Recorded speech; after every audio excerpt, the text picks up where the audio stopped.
का नियम। आइए देखिए यहाँ पर, जब कोई अधूर्वित प्रकाश, तो अधूर्वित प्रकाश को हम कैसे निरूपित करेंगे यहाँ पर देख लीजिए।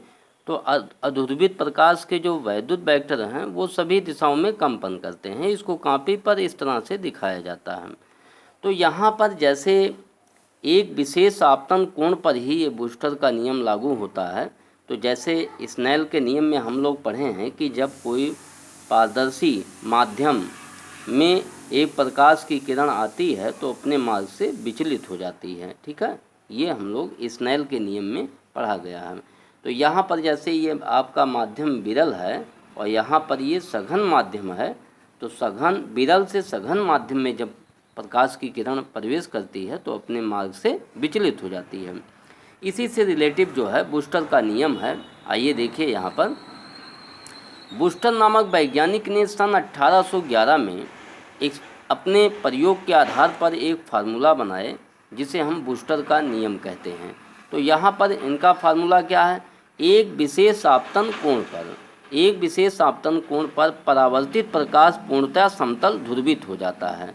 इसके कंपन आपतन तल के लंबवत होते हैं। तो इसके जो कंपन होते हैं वो आपतन तल के लंबवत होते हैं। तो जैसे अभी हमने आपको बताया यहाँ पर कि एक अधूर्वित प्रकाश ये आ रहा है, तो अधूर्वित प्रकाश जो है अपवर्तित किरण, ये अपवर्तित किरण हो जाएगी और ये परावर्तित किरण हो जाएगी। तो परावर्तित प्रकाश जो होता है वो समतल ध्रुवित होता है। परावर्तित प्रकाश जो होता है वो पूर्णतः समतल ध्रुवित हो जाता है। तो जिसे हम QR से दिखाया गया है, इसमें ये समतल ध्रुवित प्रकाश है। तो यहाँ पर क्या होता है, एक विशेष आपतन कोण पर ही ये देखा जाता है।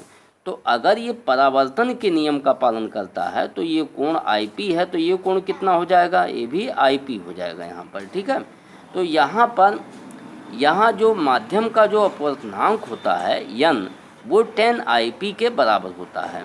तो यहाँ अभिलंब और आपतित किरण के बीच बनने वाले कोण को ध्रुवण कोण कहते हैं, क्योंकि इस कोण पर जो है ये परावर्तित प्रकाश पूर्णतः समतल ध्रुवित हो जाता है। ये आपकी अपवर्तित किरण है। तो यहाँ इसी नियम को हम बूस्टर का नियम कहते हैं।